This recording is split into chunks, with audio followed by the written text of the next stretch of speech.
Welcome to the battle station.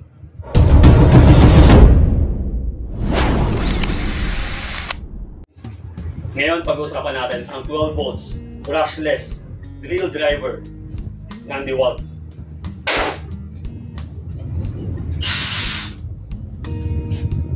So ayan, ito yung kanilang case.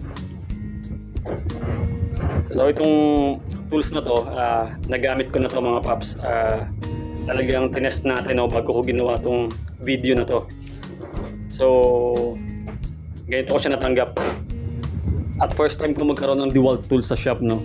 So hindi ko kabisado yung kanilang mga series ng mga tools nila at itong mga case nila, yung system ng case nila. Kasi feeling ko ito pwede siguro to pagpatong-patungin tong mga case nila, no, kasi may mga lock. May mga lock dito. So feeling ko itong part na to sa ibang case kakapit to, no, pag nilalak natin. So yun siya. So dito pa lang sa case nila, no, sulit na. So ayan, meron silang nakalagay na 3 years limited warranty.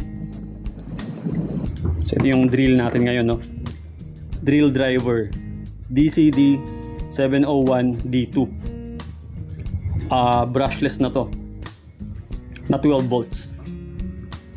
Ayan. So may sticker sila dito. Ayan. So ano nga ba meron sa box, no? So dito sa case nila, ayan, nakalagay naman.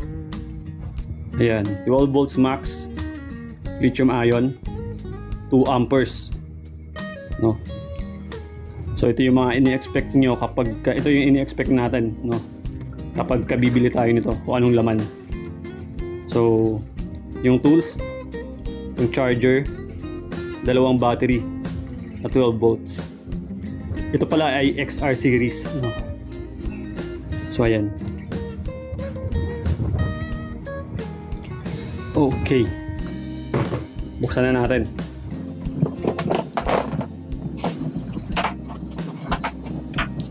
So ayan, ganyan ko siya nakita, no, nung una ko sa binuksan. Pero syempre may mga balot yan, pero kompleto pa yan yung accessories niya. So kapag binili nyo, sama tong manual XR. Inuulit-ulit ko yung XR kasi dito sa unit hindi natin nakikita. Nakita ko yung mga ibang tools ng DeWalt, no, yung mga XR series sila, yung mga 20 volts nakikita, naka-display. Dito kasi wala, so hindi nila nilagay. Pero ito yung binago nila sa mga 20 volts nila. Yung dati wala tong mga brushless na nakalagay, no. So ito naman, ito yung parang mas pini-feature nila na brushless yung tools. Tapos itong leather, no, yung soft grip, ganda nito. Lalo na tong part na to, no, kasi ito yung madalas na nagagalaw kapag ka nagdi-drill tayo. Yan, so mamaya natin ito pag-usapan. So ito yung kanyang manual. Tapos ito yata yung warranty. Sponsor to sa atin, kaya buo siya. Pero kapag bumibili kayo ng tools, kalahati niya nasa inyo, kalahati nasa kanila yung mga warranty. So ito mga links, no, mga contact center. Yan. Sa China, sa Korea, Malaysia, Philippines, Singapore, Indonesia, Thailand. Naalala natin ni-scan to. Yan. So try nga natin ni-scan. Sige, open na natin to. So ayan, mukhang sa ibang bansa itong na-open natin, mukhang sa Korea yata. Ayan. So ayan. So may mga contact, may mga location siya. Feeling ko hindi ako marunong magbasa ng pero ayan, may contact sa mga icon nila, nakikita natin. Okay. Next, kasama dito, syempre naka-plastic itong mga to. Tapos ito, may kasama siyang holster, no, lalagay siya dito.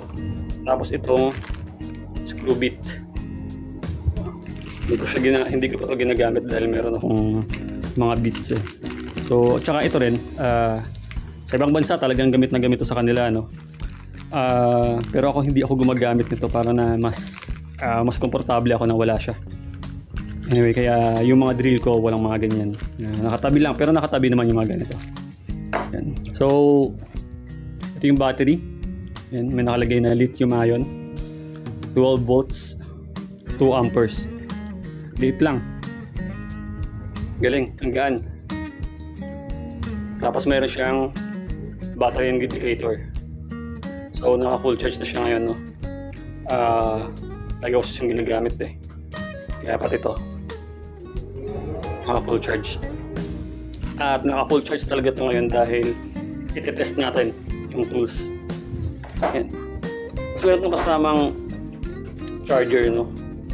Sabi nila, pwede ito sa 12 volts and 20 volts. Yan. So, ang indicator niya, ito yung mga indicator niya. Kapag nagbi-blink, nag-charge. Kapag nag-stop yung blinking, fully charged na siya. Yan. Kapag nagbi-blink at umilaw din itong isang side na to, I think, ano yan, tawag ito yung temperature niya. Medyo iba, so medyo may problema na yung battery mo. Kailangan mo ng palitan. So, ayan. Yan. So, ito yun. Ito yung charger. Okay. So, labas natin lahat. I-test natin. Yan. So, yung unit mismo, sobrang compact niya. Napakagaan. Tsaka, napakasarap niyang i-handle. So,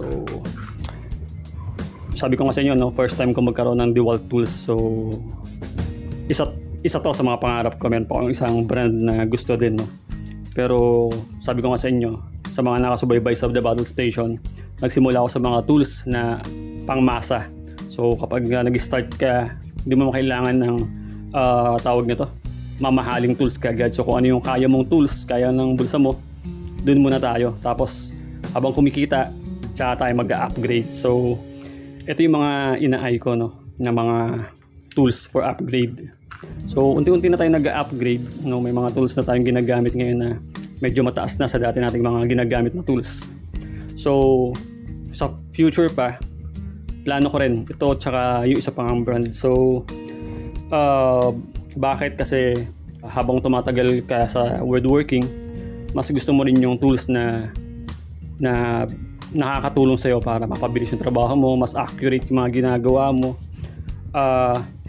Dati hindi ako naniniwala, no? Sabi ko nga dati DIY wire lang ako, hindi ko kailangan ng mga cordless tools. Kasi nga nandito lang naman ako, pwede akong corded. Pero iba talaga. So kapag lalo na nagninegosyo na, iba na meron kang cordless tools. At habang tumatagal, nakita ko rin kung anong pinagkakaiba ng cordless tools na brush at brushless.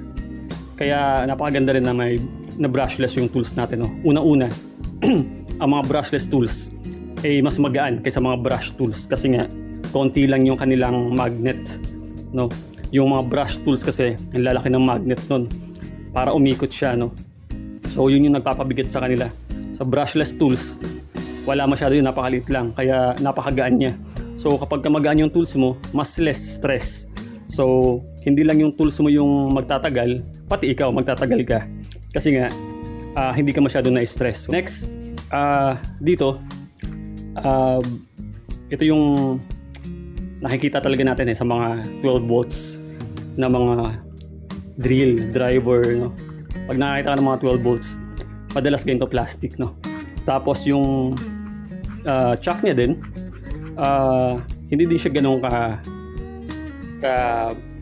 quality, no? I mean, quality siya, syempre DeWalt to pero meron pang mas maganda nito. Malamang nandun yun sa kanilang mga 20 volts, no? Sa 20 volts max. Kasi syempre, ang tools na ibibigay nila sa atin is yung abot nila ng budget natin. So syempre, hindi sila magbibigay hindi nila itututo yung the best sa mas murang halaga na tools, no? So kung gusto niyo makakita na talaga mas the best na mga chuck, yung metal, yung ganito, yung chuck, yung ano nila, dun ka sa mga 20 volts nila. Pero dito sa 12 volts, karamihan ng 12 volts ganito talaga, no? Tapos meron tong 15 hanggang 15 na clutch, no? Tapos yung drill na. Tapos meron siyang dalawang torque speed niya. So, yan. Kapag nag-drill tayo ng mga metals, naka number 1 tayo. Ayan. So, ano pa ba? Compact siya, ganito siya kaliit, oh. Palad ko lang siya. So, sobrang liit. So, yung aking mga drill medyo mahahaba eh. So, ganito kaliit yung aking tawag nito. Impact driver. Ano lang, impact driver na nagamit ko nung time na nandun ako sa kanilang build together, no, na activity. Ito lang siya. Sobrang gaan din, ang sarap gamitin. Kaya dahil dun sa activity na yun, nakita ko yung mga tools nila. Sobrang balang araw sabi ko, pag nag-upgrade, gusto ko na magkaroon ng mga ganong klaseng tools. Mga 20 volts max yun. So yun, so ito plastic din. Pero hindi nga siya yung ganun klaseng plastic na feeling mo tawag ito, nabubura sa katagalan. Hindi ito eh. Hindi siya yung ganung klaseng plastic. Diba may mga plastic na katagalan eh, makikita mo magsisilver na siya. Kasi nga pangtaas lang yung kulay. Ito, iba siyang plastic. Para siya yung sa mga tawag nito, yung mga matitibay na pelican, mga ganun, mga boxes, parang ganun siya, tibay. So ang ano ko lang dito, no, siguro masanayan na lang din, ito yung kanilang torque. Ako kasi sanay ako na dito mag-adjust, so tumatama ako dito sa kanyang trigger. So pero sanayan na lang yan, no? Katagalan masasanay na lang din tayo. Malit na bagay lang yun, pero yun lang yung napansin ko sa kanya. So yun, tapos meron tong work light, no? Yan. So nasa baba yung work light niya. Karamihan kasi sa ibang mga tools nandito, no? Mas maganda yung nandito eh. Kitang-kita mo yung ano. Pero ito din naman siya kasi nakatingala. At malaking tulong na rin kasi nagtatrabaho ka sa madilim na lugar, no? So panalo na rin to. At least meron siya. At kadalasan kasi mga 12 volts ko yung mga pilug lang eh. So ito, ganito yung kanyang style, no? So hindi ko mahihirapan na tayo yung speed niya sa trigger din, no? So normal naman yan eh sa mga drill. Meron yung lahat. Pero ito kasi ay drill driver. So matatest natin to, no? As a driver at as a drill. So, try natin. Sa ngayon, gagamitin muna natin siya as driver. So, yung mga itong tools, no, na drill and driver, mas matahimik siya kaysa dun sa impact driver talaga. Hindi mo maririnig yung clutch niya. So, mas tahimik siya. So, pwede natin siyang gamitin kapag gumagawa tayo sa gabi. Yung mga itong drill nga pala, itong mga torque niya, dito natin siya nagagamit sa pagdadrive, no? Kasi kapag magdadrive ka ng mga screw, depende sa haba ng mga screw na gagamitin mo at sa materials na gamit mo, kailangan mo siyang i-test muna. Kailangan hindi siya mag-overdrive.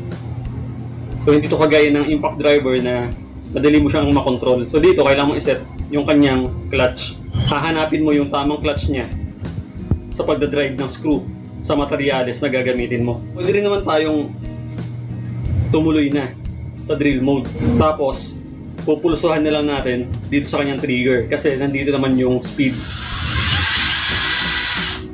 Pero madalas, kapag ganun ginagawa natin, nag-overdrive talaga. Kaya payo ko lang, gamitin nyo yung mga torque. Pero para sa demonstration na to, didiretso na tayo.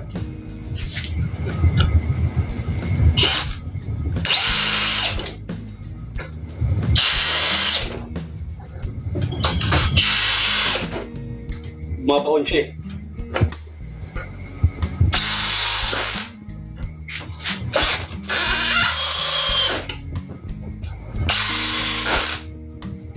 Yun. So, napakadali lang para sa kanya, no? Ibaon yung mga 3 inches. Kapag yung ordinary ko na 12 volts, nahihirapan na yun. So, kailangan ko talaga dun is yung impact driver. Ang problema sa impact driver, sa ganitong kahaba, napuputol yung ulo, yung mga ganitong klaseng screw. Yun ang problema. So ito, mas mabilis niya i-drive. Mas smooth, no? Tapos, ang kagandahan din sa mga cordless, no, kung ano yung lakas na binibigay niya kapag nagda-drive ka. Kapag naglo-loose ka naman, nagre-reverse ka, ganun din yung pwersa na ibibigay niya. So hindi nagbabago, hindi kagaya ng corded, nagbabago. Mas malakas yung pagda-drive kaysa dun sa paglo-loose o dun sa pagre-reverse. So try natin.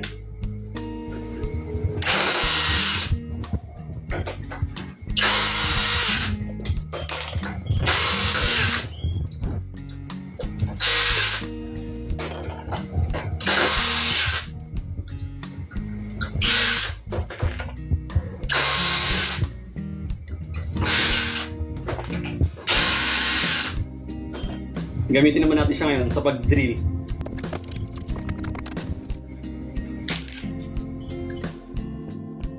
So sa pag-drill ng bakal, gagamitin natin yung ganitong mode. Tapos dahan-dahan lang natin siyang i-drill.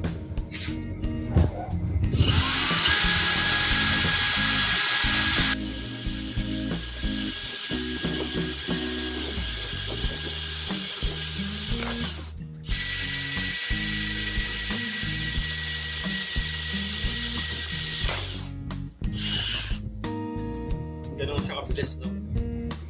Lakihan natin yung beat.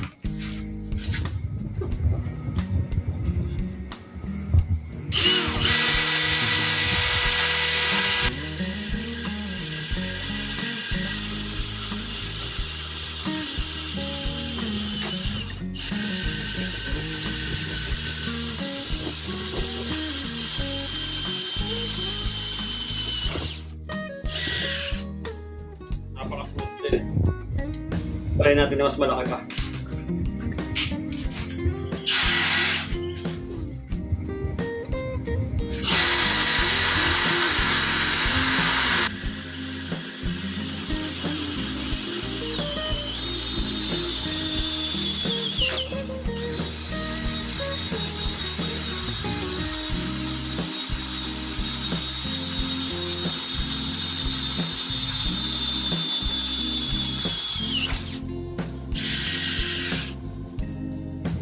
Di hamak na smooth pa din. Try natin na mas malaki.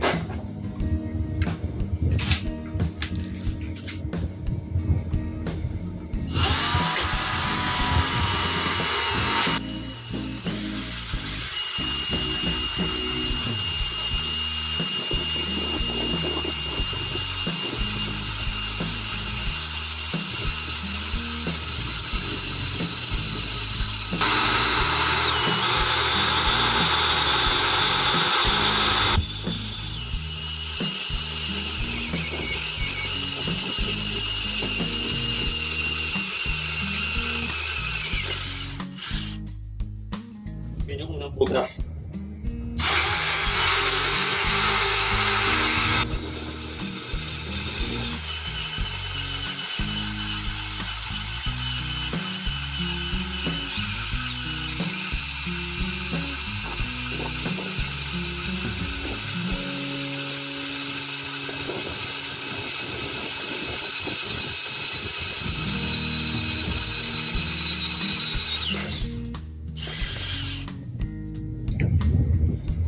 Smooth pa din siya at kaya niyang bumaon ng ganitong klaseng beat. Sa iba kung 12 volts, hindi nila kaya yun. Tumitigil na siya. Magbubutas tayo gamit to, no? Speed beats. Mula sa maliliit, palaki. Okay. Naka-drill mode na tayo.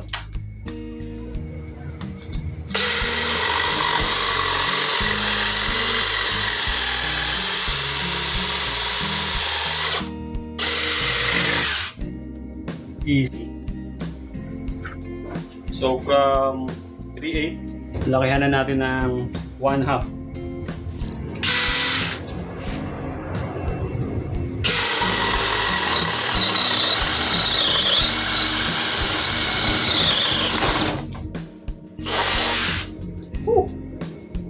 Bilis. So kakaiba tong 12 volts na to. Hindi ito yung ordinary 12 volts natin. Gamit tayo ng 5/8.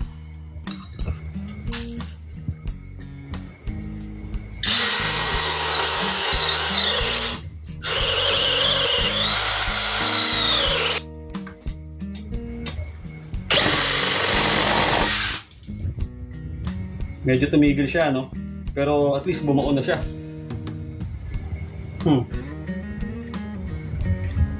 Medyo bumaba yung power ng battery.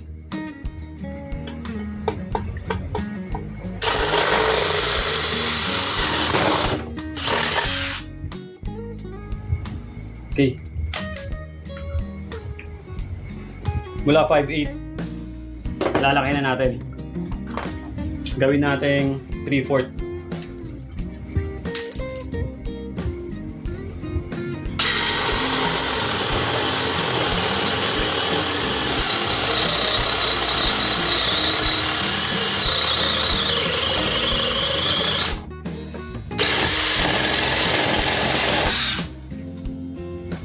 Walang problema sa 3/4, no? So feeling ko dito sa 1/2 medyo mapurol lang tong dito sa 5.8 medyo mapurol lang to. Okay. Hindi pa rin naman tayo nagpalit ng battery. Okay. Next, gawin na nating 7.8.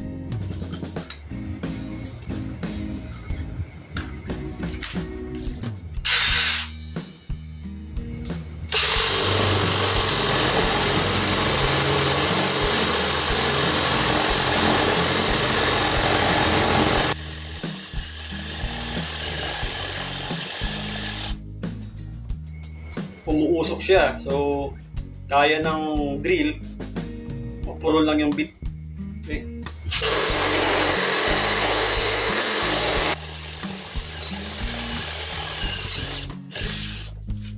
Susunog yung kahoy eh.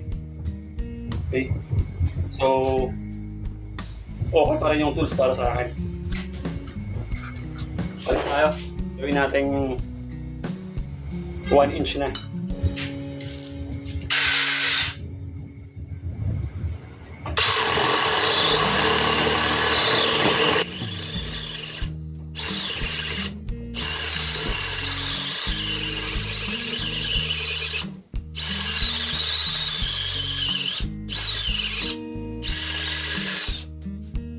Di hamak na mas mabilis siyang bumuo, no? So, yun nga, no? Sa mga drill natin, malaking bagay din yung mga bit na ginagamit natin. So, ito mas matalas siya kaysa dun sa isa na di hamak na mas malaki pa siya. Nakakamangha ang kaya ng 12 volts na to. Eh, kasi naman, ito ay merong 425 RPM hanggang 1,500 RPM. Yung ginagamit ng 20 volts, meron lang yung 400 hanggang 1,400 RPM. Kaya malamang sa susunod, may DeWalt tools ulit tayong mag-usap. Pero bago yan, huwag mo kalimutan i-like ang video na to at mag-subscribe sa channel ko at i-hit ang notification bell button para sa mga susunod na tools na pag-uusapan natin.